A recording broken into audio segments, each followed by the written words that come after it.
இது இல்லாம யாரும் நிரந்தரமா இவங்க இருப்பாங்க அவங்க இருப்பாங்க இல்ல. நான் இன்னைக்கு நீங்க என்ன தேர்வு பண்ணிருக்கீங்க அவ்வளவுதான். அதனால அந்த வகையில் நான் ஆனா என் மனசுல நான் உங்களோட சேர்ந்து ஒரு தொண்டனா தான் நான் செயல்பட்டு இருக்கிறேன். யாருக்கும் யாரும் அடிபணிந்தவர்கள் கிடையாது.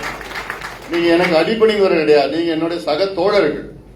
அப்படிதான் ஒரு இயக்கத்தை அடுத்த கடத்து கொண்டு போக முடியும், வளர்க்க முடியும். அதான் என் மனசுல இருக்குது. அல்ல நான் பெரியவன் நீ பெரியவன் அப்படிலாம் மனசுல இருக்கக்கூடாது. இல்ல, என் மனசுல அப்படிலாம் இல்ல. நம்ம எல்லாம் ஒன்னா சேரணும். ஒன்னா எல்லாமே நம்ம ஒரு சகோதரர்கள் தான். எங்க இருந்து வந்தாலும் நீங்க கன்னியாகுமரியில வந்தாலும் சரி, விழுப்புரம் மாவட்டத்தில் வந்தாலும் எல்லாமே நீங்க சகோதரர்கள் தான். அதனால அந்த வகையில நம்ம பார்க்கிறோம். பாட்டாளி கட்சி எல்லா சமுதாயத்துக்கும் சார்ந்த கட்சி, எல்லா மதத்திற்கும் சார்ந்த கட்சி. அது ஆனால் நம்முடைய அடித்தளமே அதுதான். கட்சியில நம்ம பார்த்தா ஒரு 2 பொதுச் செயலாளரும் சரி பொருளாளரும் தென் மாவட்டத்துல இருந்து வந்திருக்கிறாங்க. இது எந்த கட்சியிலும் இருக்குது, அது போய் இருக்கா? நம்ம கட்சியில இருக்கிறது. அதனால இதையெல்லாம் மக்களிடம் எடுத்து சொல்லி நம்முடைய கடந்த கால நம்ம என்னென்ன செஞ்சிருக்கிறோம், இனி நம்ம என்ன செய்ய போறோம், தெளிவா நம்ம கருத்து இருக்கு, நம்முடைய கொள்கை இருக்கிறது. அதனால அந்த வகையில நீங்க நல்லா வேகமா பண்ணுங்க, தைரியமா பண்ணுங்க. நான் இருக்கிறேன். உங்களுக்கு ஏதாவது நான் இருக்கிறேன். உங்களுக்கு எந்த பிரச்சனையும் இல்லாம நான் பார்த்துப்பேன். கட்சிக்கு உள்ளேயும் சரி வெளியிலையும் சரி நான் இருக்கிறேன். இப்ப நல்ல ஒரு கடந்த ஒரு 3-4 நல்ல நமக்கு ஒரு குழு நல்ல டீம் அமைஞ்சிருக்குது. நான் இப்ப இந்த மாநாடு பத்தி பேசியிருந்தாங்க, பொருளாளர் பேசியிருந்தாங்க. நான் இல்ல அவங்க பேசல, நானும் பேசியிருப்பேன் அடுத்தது. ஏன்னா அவ்வளவு வாகனங்கள் தென் மாவட்டத்திலிருந்து வந்தது. அவ்வளவு வாகனங்கள் ரவி மேற்கு பகுதியிலிருந்து வந்தது. ஆனா தென் மாவட்டத்தில் இன்னும் அதிக அளவில் எனக்கே ஆச்சரியம். என்ன இவ்வளவு வாகனங்கள் இவ்வளவு வண்டி வந்துட்டு இருக்கு, எனக்கே ஒரு ஆச்சரியம் வந்தது.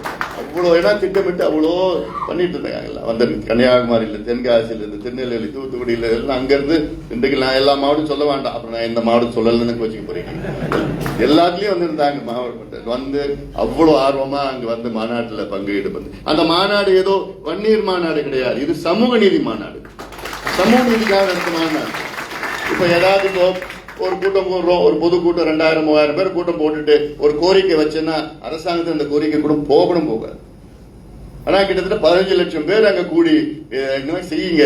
தமிழ்நாட்டில் சாதிவாரி கணக்கெடுப்பு நடத்துங்க. எல்லா சமுதாயத்திற்கும் அவர்களுடைய சமூக பின்தங்கி நிலை, மக்கள் தொகைக்கு ஏற்ப இடஒதுக்கீடு எல்லா சமுதாயத்துக்கும் கொடுங்க. பட்டியலின மக்களுக்கு கூடுதலாக 2 விழுக்காடு அதிகப்படுத்துங்க. இந்த உச்சவரம்பை 50 விழுக்காடு உச்சவரம்பை அதை நீக்குங்க. இப்படிலாம் எவ்வளோ சமூக நீதி பிரச்சனைகள்லாம் எடுத்து அந்த மாநாட்டில் பேசியிருக்கிறோம். முழு பேசியும் தமிழ்நாடு அரசு செவிடா இருக்கு. அதாவது காது கேட்கல, அவனுக்கு கண்ணு பார்வை தெரியல, அந்த அளவுக்கு இருக்கு தமிழக அரசும். அது தெரிஞ்சும் வேணுமே, அதாவது தூங்குறவங்களை எழுப்பலாம், தூங்குறமா நடிக்கணும், எழுப்ப முடியாது. முதலமைச்சர் அந்த நிலையில் தான் இருக்கிறாரு. இப்போ தெரியுது அவருக்கு இதெல்லாம் இருக்குது, பண்ணலாம். சாதாரணமா ஒரு 2 மாதத்துல பண்ணிட்டு போயிடலாம், கணக்கெடுப்பு நடத்திடலாம். ஆனா அதெல்லாம் அவருக்கு வேண்டாம், விருப்பம் இல்லை அவருக்கு. தெலுங்கானாவில் நடத்திட்டாங்க, ஆந்திராவில் நடத்திட்டு இருக்காங்க, கர்நாடகாவில் முடிச்சுட்டாங்க, பீகார்ல முடிச்சுட்டாங்க, ஒரிசால நடத்திட்டாங்க, ஜார்க்கண்ட்ல இவ்வளவு மாநிலங்கள் நடத்திட்டு இருக்காங்க. அதனால இதெல்லாம் எங்கள் மனதிலே வையுங்கள். வேகமாக இந்த செயல் திட்டங்களை செயல்படுத்துங்கள். நான் ஒவ்வொரு பகுதிக்கும் நான் வரப்போறேன். நான் அது மட்டுமல்ல, இடையில எந்த பிரச்சனை இருந்தாலும், அங்க பொது பிரச்சனை, ஊர் பிரச்சனை, உங்களுக்கு பிரச்சனை ஏதாவது இருந்தாலும் நான் இருக்கிறேன். நான் வருவேன், நான் பார்த்துக்கிறேன். வேகமாக நாம் அணுகுவோம், முன்னேறுவோம்.